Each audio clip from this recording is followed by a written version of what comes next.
मैं पूरा अनुदान मांग 25-26 के विरोध में अपनी पार्टी समाजवादी पार्टी अपने नेता पीडीए के जननायक माननीय अखिलेश यादव जी की तरफ से बोलने के लिए खड़ा हुआ हूं।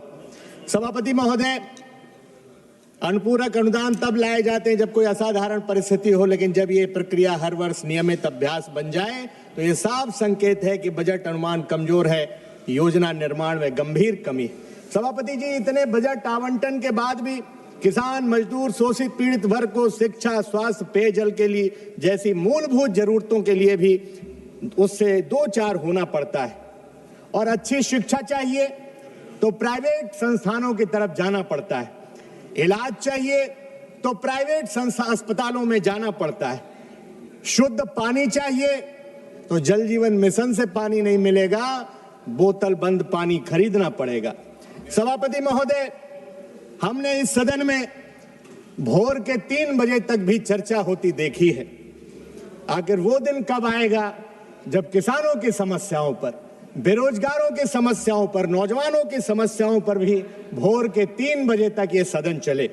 आज सबसे ज्यादा कोई संकट में है तो इस देश का किसान, अन्नदाता संकट में है। अव्वल उसे उपज का वास्तविक मूल्य नहीं मिलता। इसी सदन में उर्वरक मंत्री ने हमारे सवाल के जवाब में कहा था कि यूरिया का कोई संकट नहीं होने दिया जाएगा, लेकिन सभापति जी, इसी उत्तर प्रदेश में पिछले सदन में उन्होंने आश्वस्त किया था, लेकिन इस सत्र में भी किसानों को यूरिया नहीं मिली है, उसे लाठियां खानी पड़ी हैं।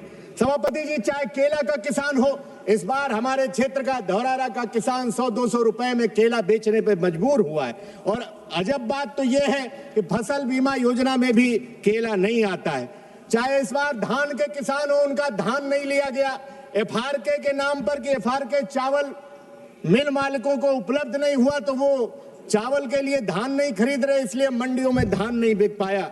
सबसे बड़ी समस्या सभापति महोदय, किसान अगर पराली जला दे तो सैटेलाइट से देख करके उस पर मुकदमा लिख दिया जाता है, उसका इतना शोषण होता है, उसके ऊपर जुर्माना वसूला जाता है। सभापति जी, जब फसल चौपट होती है, आंधी तूफान बाढ़ आती है, तब सैटेलाइट सरकार की कहां चली जाती है? तब तो लेखपाल जाता है, एसडीएम जाते हैं और जो जितना सुविधा शुल्क दे देता है उस हिसाब से पता नहीं सैटेलाइट उस समय कहां चली जाती है।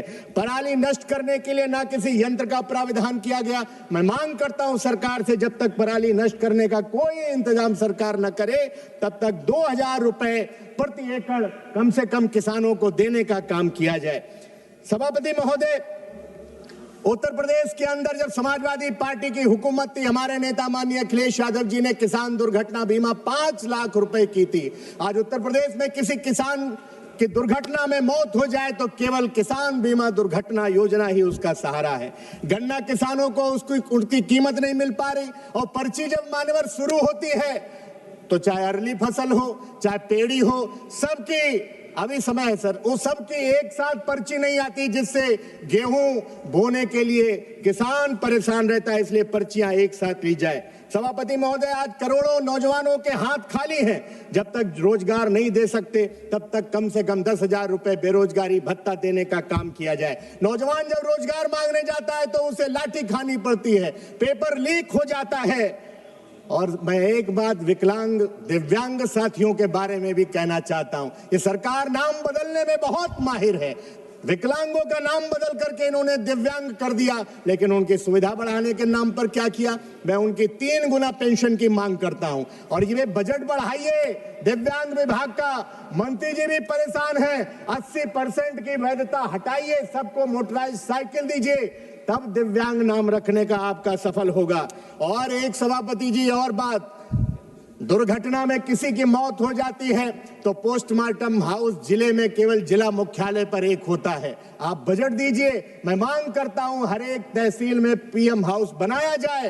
पोस्टमार्टम हाउस नहीं बनाते, जिसके यहाँ दुर्घटना हो जाती रात रात वो पड़ा रहता है। और आखिरी बात कह करके सभापति महोदय, ये जो हम लोगों की सांसद निधि है, आप विकास चाहते ही नहीं हो विकास करना, आपने सांसद निधि नहीं बढ़ाई बल्कि सांसद निधि आपने कम कर दी। कैसे कम कर दी? 2010 में 5 करोड़ थी, जीएसटी लगा दी, अब 1 करोड़ जीएसटी कंटिजेंसी काट के बची 4 करोड़। 2010 में 5 लाख में 100 मीटर सीसी बनती थी, अब 10 लाख में 100 मीटर बन रही है। यानी हमारे पास सांसद निधि घट करके 2 करोड़ रुपए हो रह गई। सभापति जी, पीएमजीएसवाई एक, आखिर हम सांसदों के पास विकास के लिए हम करें क्या? जनता विकास के लिए कह रही है, और एक पीएमजीएसवाई ये सहारा था। जरा पता लगा लेना, हम तो अपने जिलों का जानते हैं, सीतापुर, लखीमपुर, एक सड़क भी पीएमजीएसवाई के नए मानक, और मैं यह आरोप लगाता हूं कि सरकार ने जानबूझ करके पीएमजीएसवाई के ऐसे मानक बना दिए कि एक भी सड़क पीएमजीएसवाई में नहीं आ सकती। इसलिए सभापति महोदय, सांसद निधि को बढ़ा करके 25 करोड़ रुपए की जाए। साथ ही साथ पीएमजीएसवाई में कम से कम 100 किलोमीटर सड़क बनाने का अधिकार सांसदों के प्रस्ताव पर दिया जाए। आपने समय दिया, बहुत बहुत धन्यवाद।